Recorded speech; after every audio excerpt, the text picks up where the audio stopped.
Allez. Tentation numéro 1.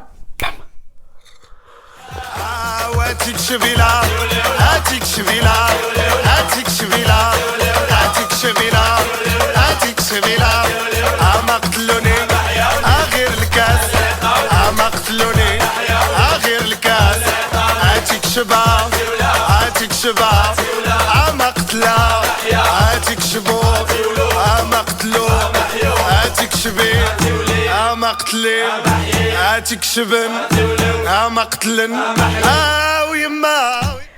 Bonjour les amis, j'espère que vous allez bien. Moi, ça va. Donc pour ceux qui me connaissent, mes amis, la famille, ceux qui me suivent sur Instagram, sur Snapchat, vous savez très bien que je suis quelqu'un qui aime trop l'aventure.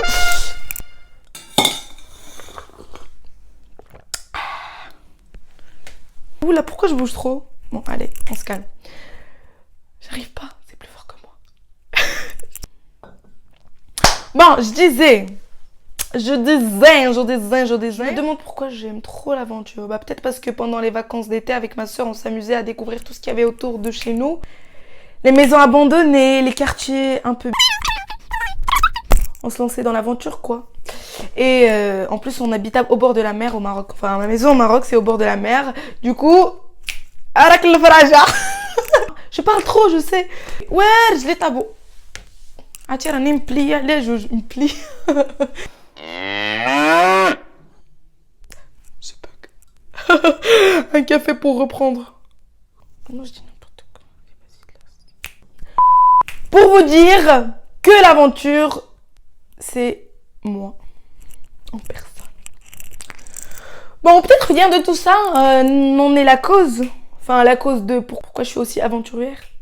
Peut-être que tout ça n'est que à cause du gène de mon père. Parce que oui, mon père lui aussi, c'est un grand aventurier. Bon, il a pas trop voyagé, enfin peut-être que pas du tout, mais il a fait plein de choses depuis tout petit. Enfin, il aime pas trop le voyage. Il préfère voyager dans les livres. Si tu m'entends papa, sache que je t'aime. Et je t'aime comme tu es. Ma mère aussi, je te passe le bonjour. Allez, ma soeur. Bon, je vais pas tous vous citer.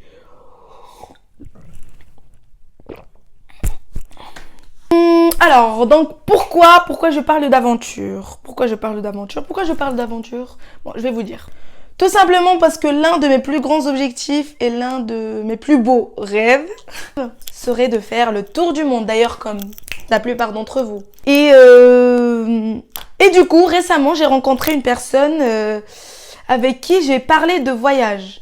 Et cette personne m'a grave inspirée. Donc, dans la vidéo d'aujourd'hui, je serai en compagnie de cette personne. Donc, je vous laisse profiter de cette rencontre. Et puis, j'espère que cette vidéo vous aidera à élargir votre vision sur le voyage.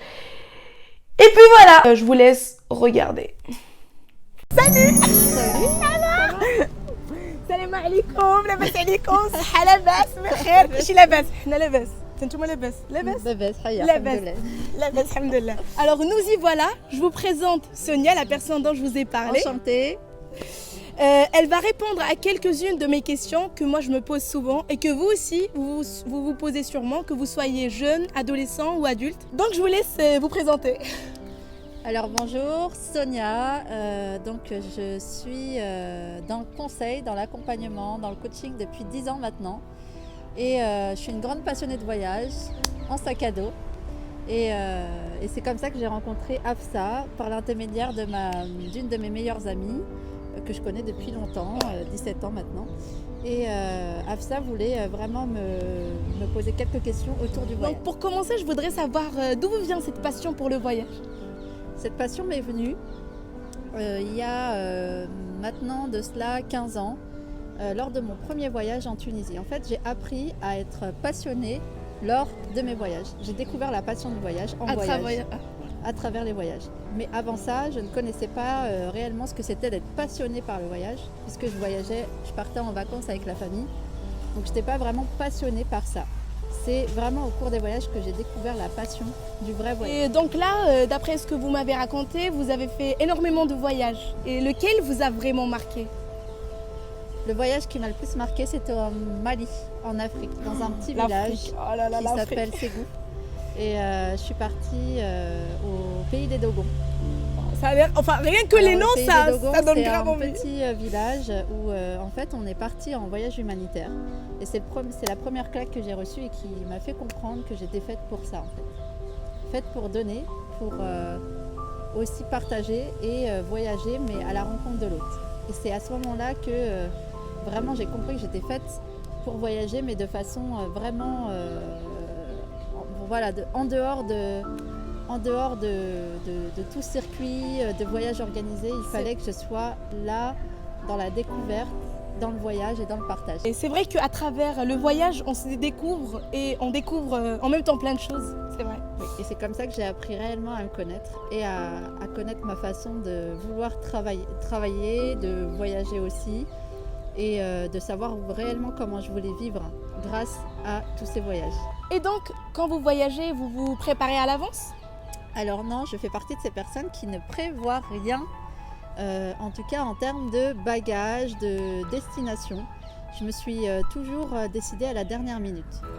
C'était une question de feeling. Tout était une question de feeling, d'atteindre un objectif à chaque fois dans chacun des voyages. Donc tous les voyages que j'ai faits actuellement jusqu'à présent, ils ont été vraiment faits à la dernière minute. C'est-à-dire que j'ai acheté le billet à la dernière minute. Et vous en trouvez souvent votre billet? Vous l'avez toujours? Parce que parfois les prix sont chers et tout quand on s'y prend pas à l'avance. Alors ça dépend. En fait, j'ai ciblé des destinations où je savais que je pouvais avoir à cette période-là des prix en dehors des vacances scolaires qui n'étaient pas trop onéreux. Et c'est comme ça que je partais en voyage. Et vous visiez souvent des pays que votre visa vous permettait d'aller dans ces pays ou pas? Enfin, où ça dépend. Alors je ne mettais pas de limite, puisque j'ai fait des voyages aussi où j'ai dû demander des visas, comme le Cambodge, comme d'autres pays. Donc en fait, je ne me mettais aucune limite là-dessus. Après, c'est simple quand on a un visa européen, enfin quand on a un passeport rouge. Je parle de moi en tant que Marocaine, mais bon. Je pense que en fait, le voyage est accessible à tout le monde à partir du moment où on se donne les moyens, la possibilité de demander un visa, de regarder les listes des pays qui sont autorisés avec les passeports. On peut sortir un peu de ce schéma-là et se dire j'y vais, je vais essayer, je vais tenter. J'ai connu des personnes qui étaient sorties qui étaient parties en voyage avec des passeports étrangers, en mettant, c'est vrai, un peu plus d'argent sur leur visa, mais qui étaient allés jusqu'au bout de leurs objectifs. Et sinon, à quoi ressemble votre valise? Vous emportez avec vous beaucoup de choses ou vous vous contentez juste de l'essentiel? Alors non, je me contente vraiment de l'essentiel par rapport à la valise. Je vais reprendre un sac à dos qui rentre dans la cabine. Donc dans la cabine de l'avion, surtout pas en soute, parce que ça me prend trop de temps. Donc je vais prendre le strict minimum. Vraiment laver sur place, parce que maintenant il y a beaucoup de facilités sur place. Vous avez des systèmes de lavage qui vous permettent vraiment avec des prix économiques de laver et de vous changer. Donc je vais prendre 2-3 changes, je vais prendre le strict minimum, je vais prendre une paire de chaussures au cas où s'il y a une soirée ou autre, ou une sortie, et voilà, et une robe pour une sortie. Mais c'est tout. Et le reste, ça va être des leggings, des choses qui vont être assez simples à porter. Ah oui, je comprends. Par contre, moi, franchement, quand je m'imagine en voyage, je me dis toujours une grande valise, une petite valise, une grande valise pour les vêtements, une petite valise pour les produits et tout ça. Mais c'est vrai que... Je comprends. Après, il faut te dire qu'en fait, plus tu es encombré et moins tu as de temps en fait. Entre l'aéroport, en fait moi j'ai tout fait pour gagner du temps à l'aéroport, tout simplement. Gagner du temps à l'aéroport, gagner du temps sur place, parce qu'en fait je voyage et comme je voyage, je reste pas à la même place. C'est-à-dire qu'en fait je vais pas rester dans une ville, je vais changer de ville tous les 3-4 jours ou toutes les semaines en fonction de la durée à laquelle je vais rester dans le pays, en fait, tout simplement. Donc vous voyez, on peut toujours voyager en se fixant un montant et en laissant toujours une petite marge. Tout est possible. Oh, ah. D'accord, alors. Et quand vous voyagez, avez-vous déjà dépassé le budget que vous vous êtes fixé? Alors ça m'est déjà arrivé. En fait, je prévois toujours un budget en plus pour les extras, pour les restos, les choses que je veux me faire, en fait, le plaisir que je veux me faire en fait sur place. Donc je dépasse toujours un tout petit peu, mais c'est prévu en fait dans le budget. Et donc vous préférez voyager seul ou avoir un partenaire? Alors au démarrage, j'ai voyagé avec des personnes et je me suis rendu compte qu'en fait je n'étais pas moi-même. Je me pliais toujours à ce que les autres voulaient, ou les destinations, les projets, les envies. Et je ne m'écoutais pas, puisque en fait on était en groupe et Ouais, pour adhérer au collectif, il fallait adhérer à l'esprit de groupe. Et je me suis rendu compte que j'ai préféré voyager seule, puisque en fait voyager seule, déjà c'est apprendre à se découvrir, à se connaître réellement, savoir qui on est réellement. C'est comme ça que j'ai appris réellement qui j'étais, les qualités, les forces, les points à améliorer chez moi.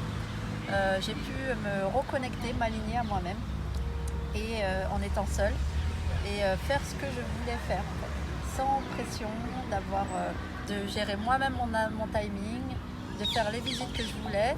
Et en fait, on n'est jamais seul en voyage, je dirais. Puisque en fait, quand j'étais seule, je rencontrais tellement de monde, que ce soit dans les auberges, dans les voyages, qu'au final, j'étais pas vraiment seule.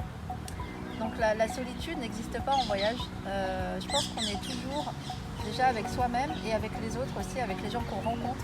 Le partage qu'on fait avec les gens fait qu'on n'est jamais seul. C'est vrai, parce que moi je pourrais pas m'imaginer voyager toute seule. J'ai toujours envie il faut toujours que quelqu'un soit avec moi pour partager tous les moments. Je me dis que c'est vide quand il n'y a pas quelqu'un pour partager avec toi chaque moment et tout ça. Je pense que ça rend le voyage plus agréable et ça te donne envie de faire encore plus de choses.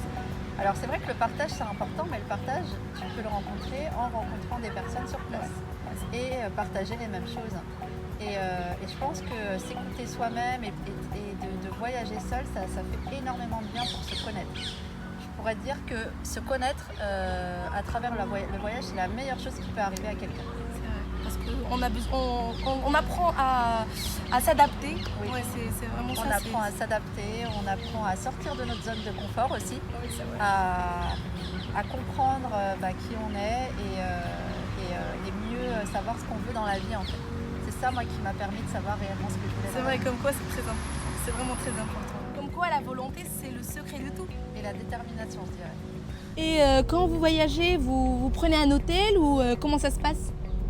Alors non, au début je commençais avec des hôtels et petit à petit je me suis dirigée vers les auberges puisque c'est là où j'ai pu rencontrer des gens lors de mes voyages. C'est dans les auberges, des gens d'à travers le monde, Espagne, Italie, Japon, Chine, Australie, Philippines.